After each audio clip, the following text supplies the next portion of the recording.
दूसरी तरफ देखा जाए तो पाकिस्तान को इस वक्त दुनिया भर में पजीराई मिल रही है, लेकिन हिंदुस्तान अब भी किसी ऐसी बातों से बाज नहीं आया जिसके नतीजे में उसे हर रोज़ हजीमत उठाना पड़ती है। 3 माह बाद कहा जा रहा है कि पाकिस्तान के त्यारे मार गिराए, गोया उन्हें 3 माह बाद होश आई, उससे पहले उनके पास ना कोई सबूत था ना कोई जवाब था। लेकिन अब अपनी कौम को एक बार फिर बेवकूफ़ बनाने की हिंदुस्तान कोशिशों में मसरूफ़ है। इसके साथ साथ पाकिस्तान की सियासत के अंदर एक बार फिर एहतजाज की बातें हो रही हैं। 5 अगस्त का एहतजाज गुजर चुका, लेकिन इस बार तहरीक इंसाफ जश्न यौम आज़ादी के मौके पर एहतजाज करना चाहती है।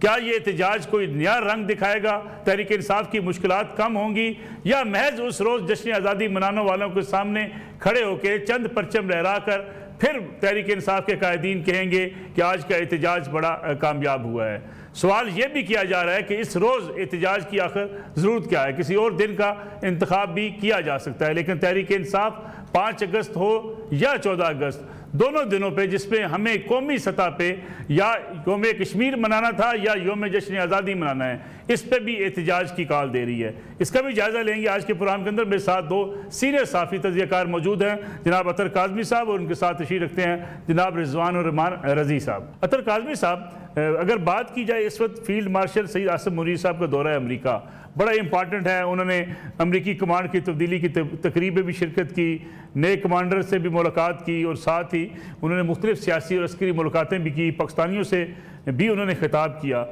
क्या लग रहा है आपको कि जो इस वक्त हालात दुनिया के हैं, पाकिस्तान को जिस अंदाज से पजीराई मिल रही है, अफवाज पाकिस्तान के सरबराह को जो प्रोटोकॉल दिया जा रहा है अमरीका के अंदर भी, उससे पाकिस्तान के अंदरूनी हालात भी बेहतर होंगे, मईशत बेहतर होगी?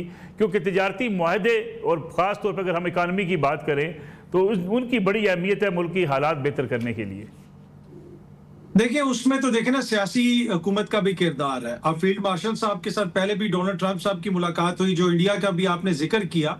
बुनियादी तौर पे तो जो हमारी अफवाज ने जिस तरीके से इंडिया को शिकस्त दी और जिस तरीके से इंडिया ने जारियत करने की कोशिश की, और इंडिया पूरी दुनिया को, खुसूसन अमेरिका को ये यकीन दिलाता रहा कि चाइना के मुकाबले में वो खित्ते के अंदर खड़ा होगा। और ये जो सारा रवैया तब्दील हुआ है, ये जो चाहे फील्ड मार्शल साहब के दौरे हो या अमेरिका की टोन में तब्दीली हो, ये उस जंग के बाद का नतीजा है। जंग से पहले अगर आप देखें तो जेडी वैंस साहब गए हुए थे, उन्होंने भारत का दौरा भी किया, वहां पे उन्होंने भारत का रवायती लिबास भी पहना हुआ था। और जिस वक्त भारत ने पाकिस्तान के खिलाफ पहलगाम वाला एक झूठा इल्जाम लगाया, उस वक्त भी जेडी वैंस का बयान आया कि भारत को कोई बड़ी कार्रवाई नहीं करनी चाहिए। तो मेरे ख्याल में ये जो आज हमने मुकाम हासिल किया है, ये कोई अमेरिका ने हमें प्लेट में रख के नहीं दिया, ये वो उस फतह का नतीजा है जो पाकिस्तान की अफवाज ने हासिल किया। और आज 3 महीने के बाद वो कह रहे हैं कि जी हमने इनके त्यारे गिराए, मतलब इससे बड़ी कोई और भोंडी बात हो सकती है? अब क्या ये जो सारी चीज हमारे हक में गई है, इसको हम पाकिस्तान की इकोनॉमी को टर्न अराउंड करने के लिए क्या कर सकते हैं? देखें, इसमें अब सियासी हुकूमत का भी किरदार है ना। सारी चीजें आप फौज के ऊपर तो नहीं डाल सकते। फौज आपको जंग भी जीत के दे, फौज दहशतगर्दों के खिलाफ भी लड़े, फौज रोज शहादतें भी दे, और फिर इकोनॉमी भी वो ठीक करें, ऐसा तो नहीं है ना। कुछ अब सियासी हुकूमत को भी अपना प्रोएक्टिव किरदार अदा करना पड़ेगा। अमेरिका की दिलचस्पी तो है, स्पेशली जहां पे भारत की प्रॉक्सीज दहशतगर्दाना कार्रवाइयां कर रही हैं, अगर वहां पे हम अमेरिका की इन्वेस्टमेंट करवा लें मलिक साहब, तो मेरे ख्याल में ये पाकिस्तान के लिए बड़ा एक पॉजिटिव स्टेप होगा। फिर अगर वहां पे कोई दहशत गर्दी होगी तो फिर अमेरिका को भी पता चलेगा कि ये कौन कर रहा है, कैसे कर रहे हैं। तो बिल्कुल इसमें फर्क पड़ सकता है, और लेट्स होप कि ये जो हमारी मिलिट्री फतह है आगे जाके हमारी इकोनॉमिक फतह में भी बदलेगी। अतर साहब, आपने बीबीसी के लिए भी काम किया, आप फॉरेन मीडिया को भी बड़े अच्छे तरीके से जानते हैं।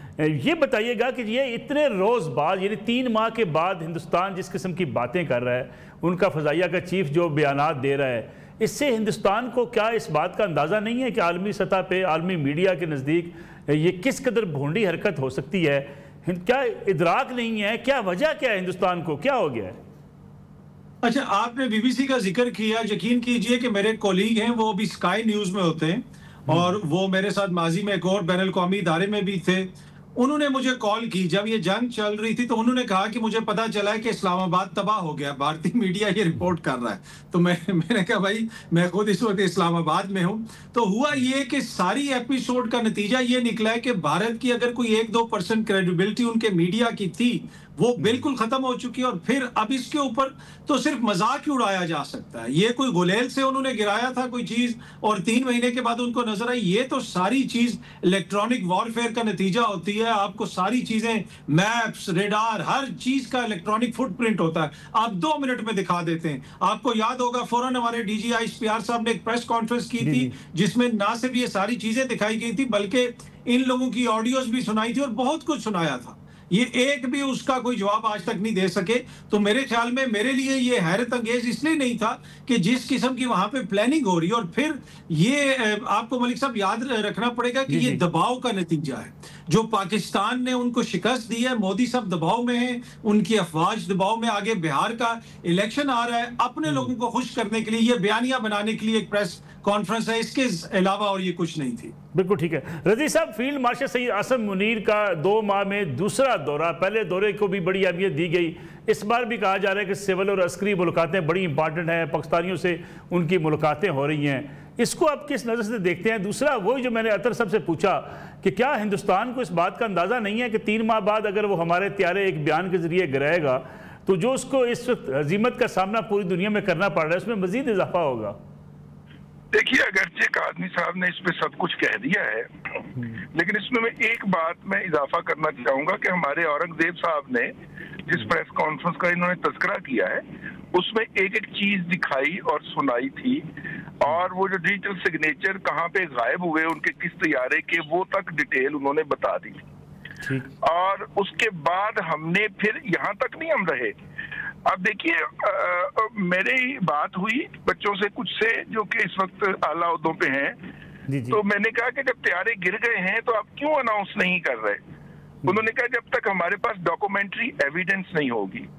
नसरुल्लाह मलिक साहब, हमारे पास उन तैयारों के गिरने और जगह की वीडियो और लोकेशन तक जब तक नहीं आई, हमारे तर्जुमान ने, औरंगजेब साहब ने ये क्लेम नहीं किया। हमने तैयारे फिजा में हिट किए, हमारे पास उसका डिजिटल सबूत मौजूद है। वो जहाँ पे गिरे वहां के लोग चीखों पुकार कर रहे हैं और बता रहे हैं कि यहाँ पे तैयारा गिरा है। हमारे पास वो वीडियोस मौजूद है और हमारे पास ये तक मौजूद है कि वो जो इजेक्ट हुए उसमें से पायलट, वो किन हॉस्पिटल्स में जाके ट्रीट हुए, किन क्लिनिक्स में जाके उनकी मरहम पट्टी की गई, ये सब मौजूद है। तो इसलिए भारत जो है वो ऐसा क्लेम करे, इवन जो उनके हामी समझे जाते हैं, अमेरिका की एक बहुत बड़ी खातून है, वो एविएशन की माहिर है, उन्होंने उनकी हामी है और उन्होंने ये कहा है कि ये रबिश है, ये कैसा क्लेम कर दिया उन्होंने। और बिल्कुल बजा के वो अपनी डोमेस्टिक पॉलिटिक्स को बचाने के लिए उन्होंने ये वाला एक ढकोसला घड़ा है। अब आ जाइए आर्मी चीफ के दौरे के हवाले से।